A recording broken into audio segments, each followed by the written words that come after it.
स्नेनिल्स art of teaching या चॅनलवरती आपल्या सर्वांचं स्वागत आहे. विद्यार्थी मित्रांनो, महाराष्ट्रातील जे विद्यार्थी बीएड करणार आहेत आणि हे बीएडचं जे रजिस्ट्रेशन आहे ते रजिस्ट्रेशन क्लिअर झालेलं आहे.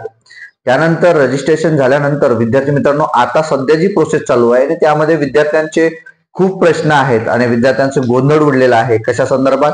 तर मेथड टाकण्यासंदर्भात. मग ही मेथड टाकण्यासंदर्भातले मी 2 ते 3 व्हिडिओ मी ग्रुपला टाकलेले आहे आणि आपल्या युट्यूब चॅनलला सुद्धा आहेत. तर त्या विद्यार्थ्यांना आवर्जून सांगू इच्छितो की ज्यांना मेथड संदर्भात जे प्रॉब्लेम्स येत आहेत, जे मराठी आणि इंग्लिश, वारंवार सांगतोय मी, वायसीएम मधून जरी डिग्री झाली असेल तरी तुम्हाला ते विषय टाकायचे आहेत.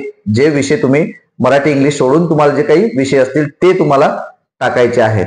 आणि तुम्ही जरी मराठी इंग्लिश टाकलं असेल तरी तुम्हाला ती मराठी इंग्लिश मेथड सहित सर्व मेथड तुम्हाला 5 ते 5 मेथड तुम्हाला दिसत आहे. आणि ही चूक करू नका की तुमचं ईएलटी एमएलटी नसेल बीए ला, बीकॉम ला, कोणते याला डिग्रीला, तर आवर्जून सांगतोय की तुम्ही मराठी आणि इंग्रजी मेथड घेऊ नका. तुम्हाला कॉलेज प्रवेश देणार नाही. जे इतर विषय आहेत, मग सोशल सायन्स असेल, जिओग्राफी असेल, पॉलिटिकल सायन्स असेल, की वेगवेगळे विषय जे होते आपले, ते तुम्ही त्या ठिकाणी मेथड म्हणून जर सिलेक्ट आले, मेथड म्हणून जर तुम्हाला आले असेल तर तुम्ही ते टाकायचे आहेत. आणि हे कुठे चेक करायचं? तर तुम्ही ज्या वेळेला तुम्ही प्रिफरन्स टाकायला जात आहात त्या अगोदर जे काही तुम्हाला तुमचं अप्लिकेशन फॉर्म एक ऑप्शन टॅब आहे, ते अप्लिकेशन फॉर्म चेक करून घ्या की तुम्हाला नेमकं तुम्ही काय टाकलं आहे, जर आठवत नसेल तर. पण ही चूक करू नका. आता आपण जो व्हिडिओ बनवतो आहे, ही जी माहिती तुम्हाला देतो आहे, ही माहिती government colleges, aided colleges, unaided colleges, minority colleges, ही जी काही कॉलेजेस आहेत त्या संदर्भात मी तुम्हाला माहिती देतो आहे. कारण या संदर्भात विद्यार्थी मला इन्फॉर्मेशन विचारत आहेत, मेसेज करत आहेत की सर कोणते कॉलेज टाकू. कशा संदर्भात? की फीज सर्वात मोठा मुद्दा आहे आपला, फीज.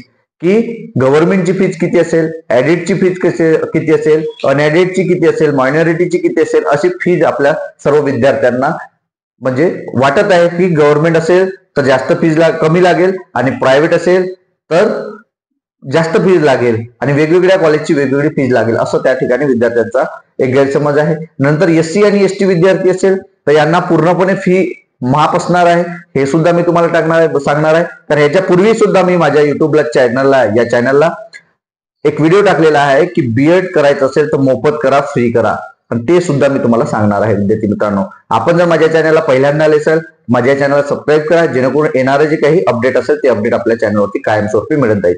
आणि अजून एक मुद्दा आहे दुसरा. तो मुद्दा कोणता? तर तुमच्या जर या मराठी इंग्लिशच्या चुका झाल्या असतील किंवा मेथड तुम्हाला येत नसेल किंवा तुम्ही अप्लिकेशन फॉर्म मध्ये टाकताना चुकी गेलेली आहे विषय, तर विद्यार्थी मित्रांनो घाबरून जाऊ नका. त्यासाठी सुद्धा तुम्हाला संधी आहे. एडिट कधी करता येणार आहे या संदर्भात सुद्धा तुम्हाला माहिती देणार. तर लक्षात घ्यायचं आहे की तुम्ही ज्या वेळेला कॉलेज प्रिफरन्स त्या ठिकाणी ऍड करत आहात, म्हणजे कॉलेज ऍड करत आहात, कॉलेज जे तुम्ही ऍड करणार आहात तेच तुम्हाला तिकडे प्रिफरन्स मध्ये 1, 2, 3 जेवढे काही कॉलेज आहेत तेवढे तुम्ही टाकू शकता.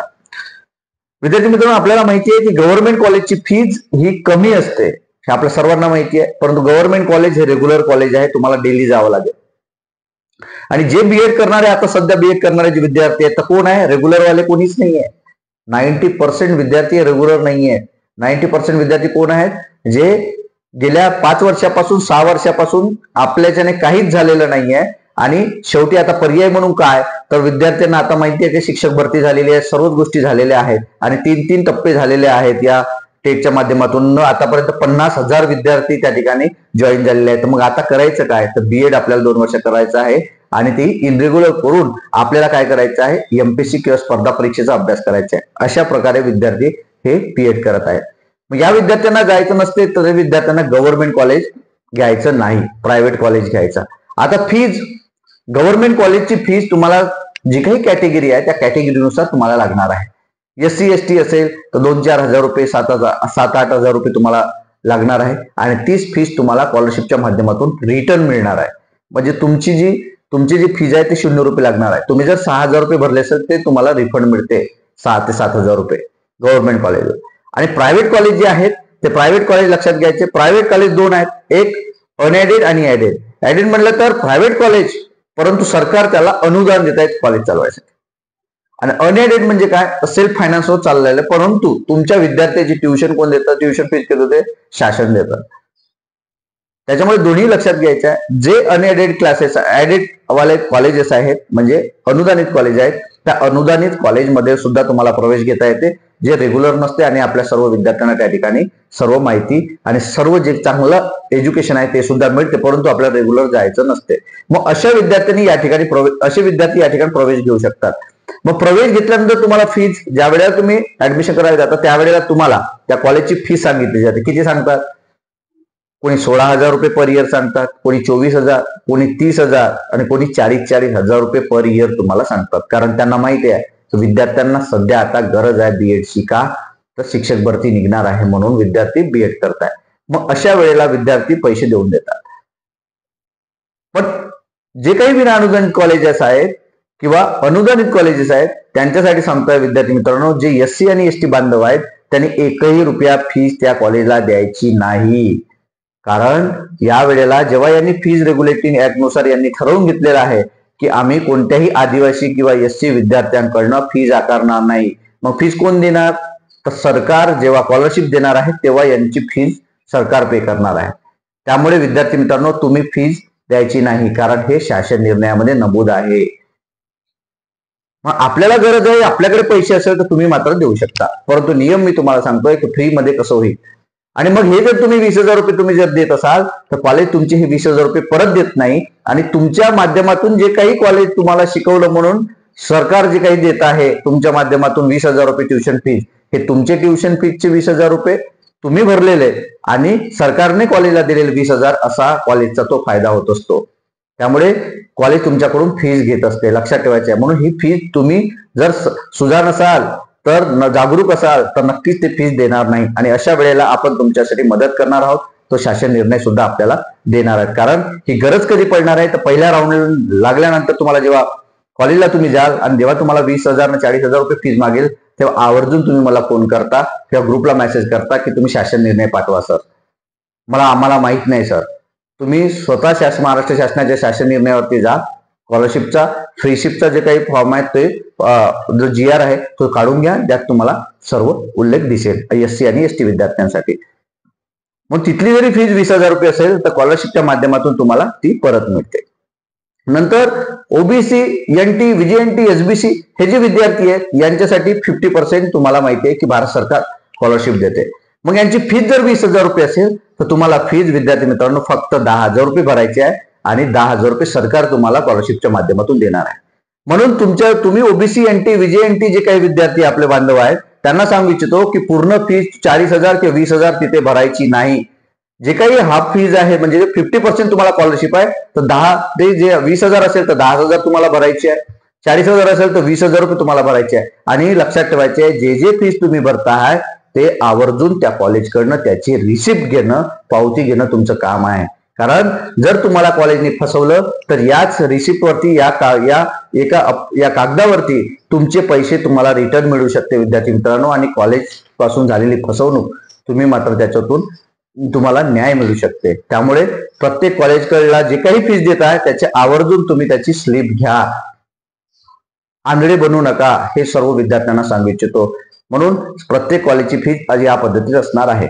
मग मी बोललोय की फ्री बीएड होऊ शकते.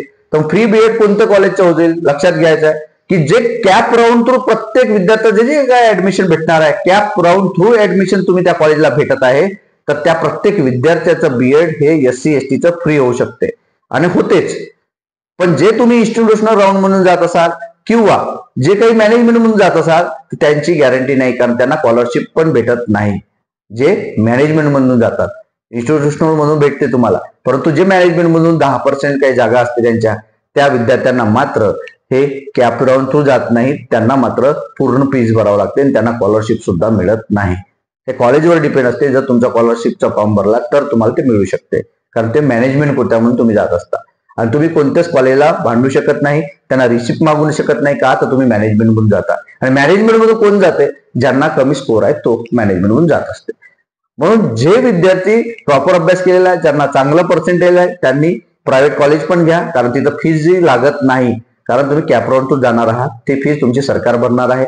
अनएडेड जरी असेल, सेल्फ फायनान्स जरी असेल तरी तुम्हाला त्या ठिकाणी काही प्रॉब्लेम नाही. गव्हर्नमेंट असेल तरी काही प्रॉब्लेम नाही, कारण तुम्हाला ती फीज परतच मिळणार आहे.